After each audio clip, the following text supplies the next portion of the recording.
I can't believe we are so close to the finish line for the Prism Path Swoncho. If you're ready to start those sleeves, I'm ready to teach you how. Let's do this.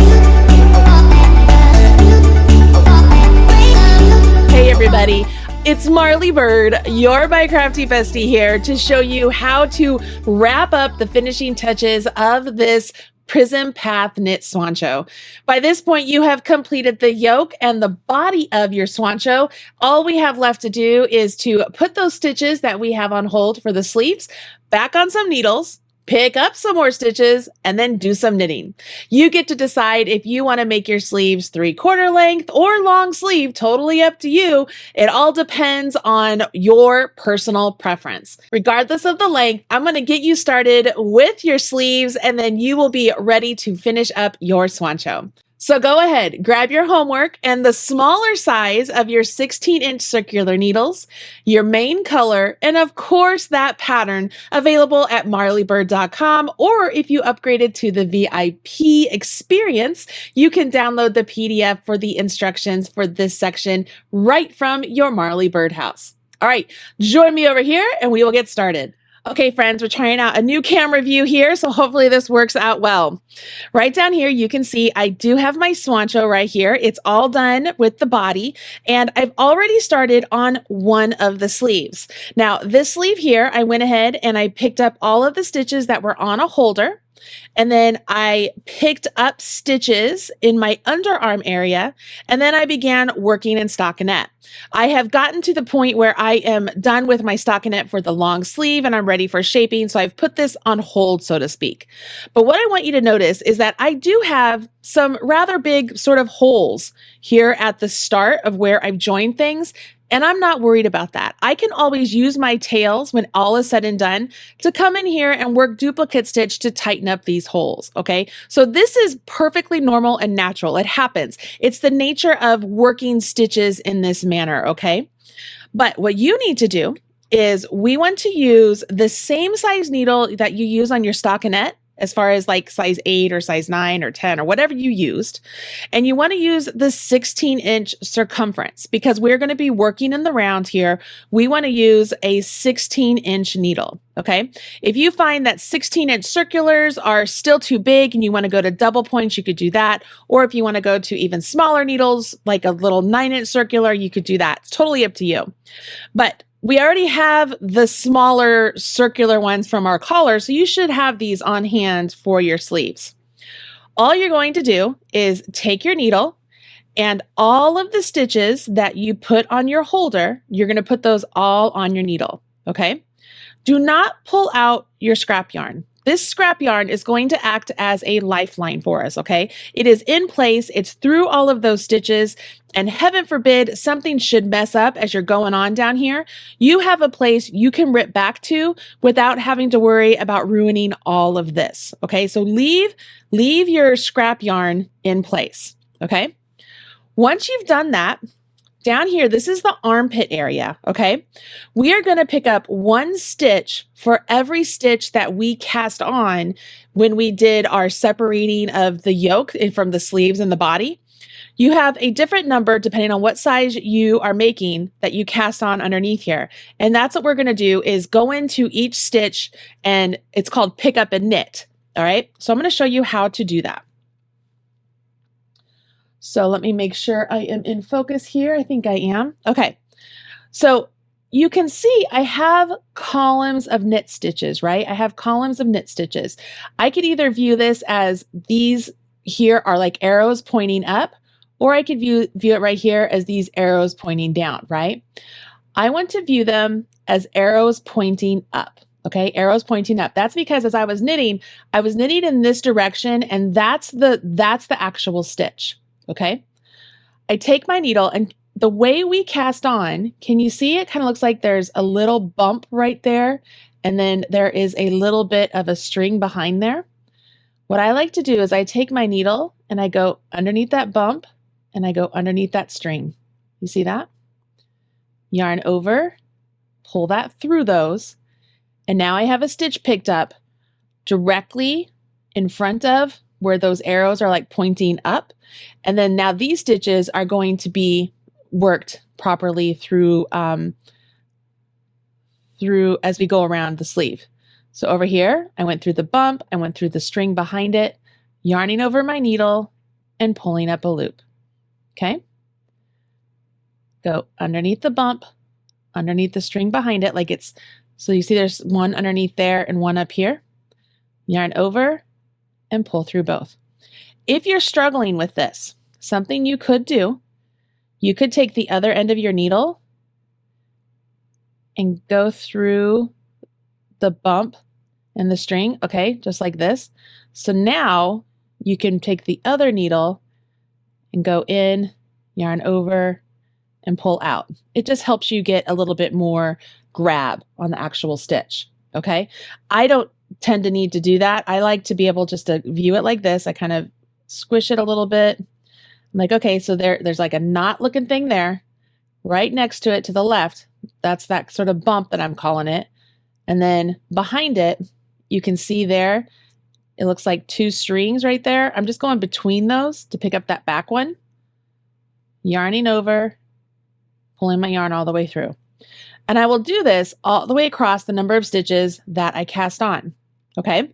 Once you get all of those stitches picked up in the underarm area, you can now work around the stitches that you had live previously on just that scrap yarn that are now on the needles. Let me show you what I mean.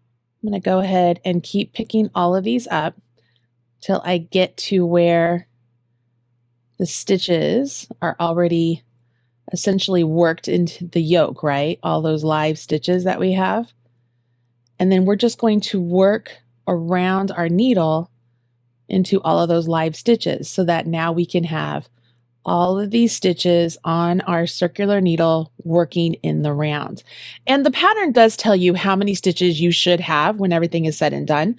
I'm going to let you know, if you're 1 or 2 stitches off, it's not the end of the world, but it is best if you can make sure that both of your sleeves match the same number of stitches. It'll make things just so much easier. But don't freak out if you feel like you can't, if you don't have enough stitches. All right, so I'm down here at the end. I don't think that is a stitch. Yeah, that's just a really long loop there. So I'm just gonna let that be. And then here I am.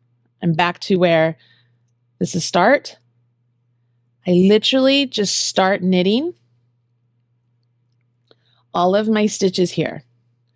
And you'll notice I'm ignoring my scrap yarn. I'm letting it act as a lifeline.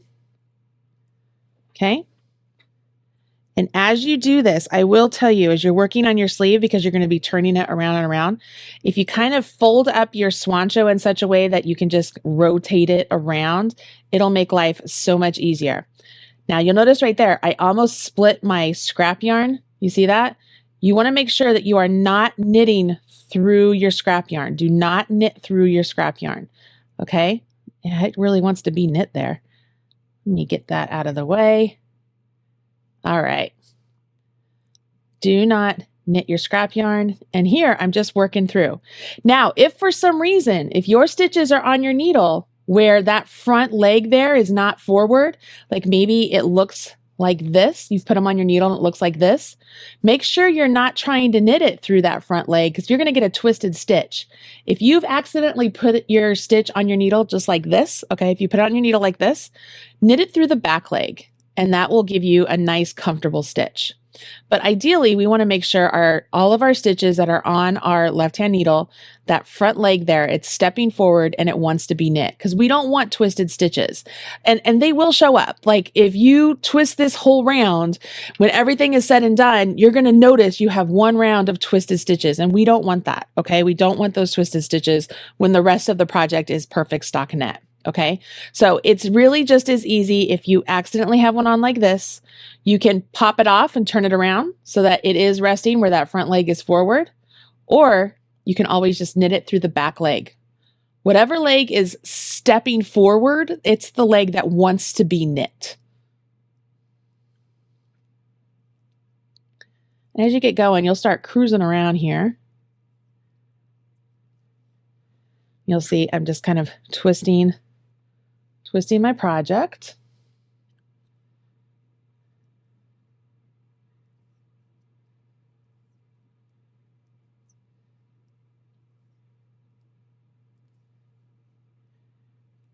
This is where I'm going to get back to my beginning point, and I'll know I'm at the beginning because my tail is there, but it's also at the first part of my armpit area where I had the stitches added, right?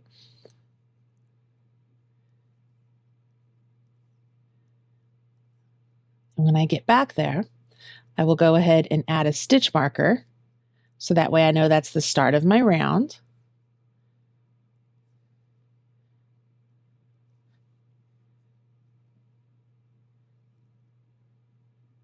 So that is this one right here.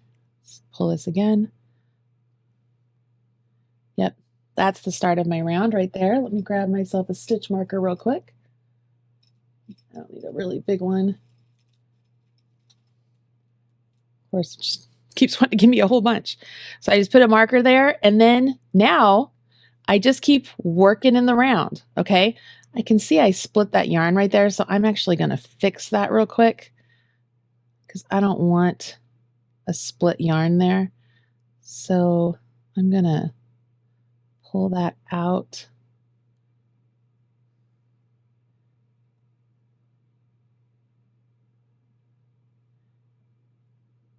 There we go. And then have that hop over it. There we go. That's better. Now it's not split anymore. So now, literally, you're going to work in stockinette stitch in the round. Make sure you're maintaining the same gauge because you don't want your sleeve stitches to be a tighter gauge than the rest of your body, right? So you want to make sure everything is coming out the same gauge. Everything should look nice and neat as far as the transition from the armpit to the sleeve. I'm going to keep going here so you can see how this works out. And you'll work in stockinette for the distance written in the pattern. Now you'll see that there are two different measurements. One is if you're making the shorter sleeve or the 3/4 length sleeve, you won't work nearly as far as, you know, with the longer sleeve.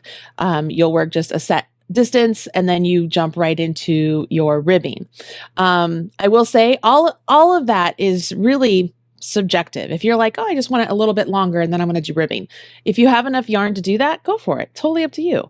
If you're doing the longer version, you'll see that the stockinette version is a little bit longer than the plain stockinette version, I should say, with no shaping, is a little bit longer than the short sleeve. And then you do some subtle shaping. And then you go into the cuff if you want the thumb hole, like in the cuff, there's all sorts of little things you can do.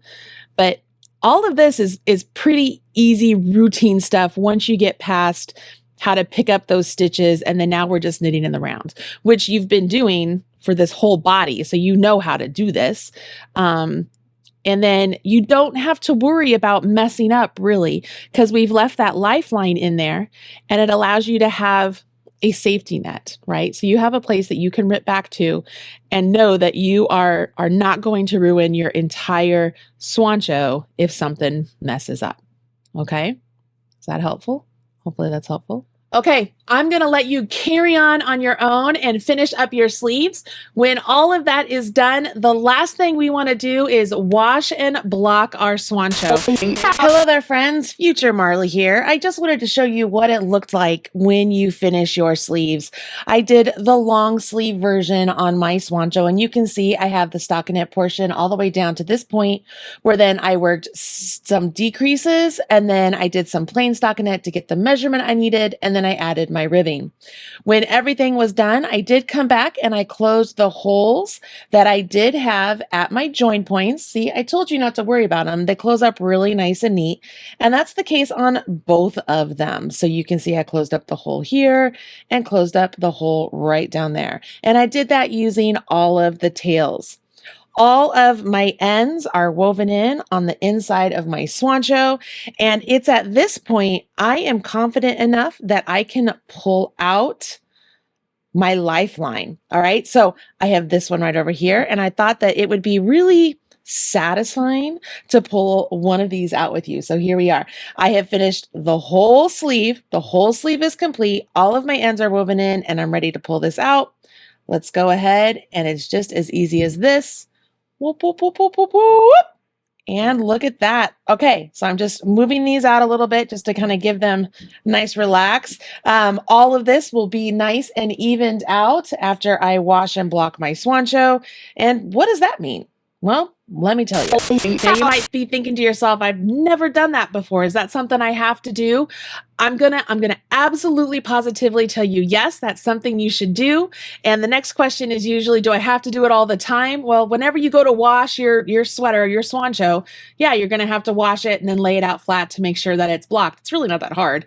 But it's gonna make all of your stitches just come out nice and neat and even, and it's going to be just spectacular. So when you're all done with the sleeves, make sure you watch the video for how to wash and block your Swoncho. I'm going to film myself completely washing and blocking this Swoncho so you can see how it's done. And then after that, wear it out, enjoy the compliments, and have a good time. All right, go make your sleeves. I'm going to work on mine as well, and I'll see you in the next video. Bye, everybody.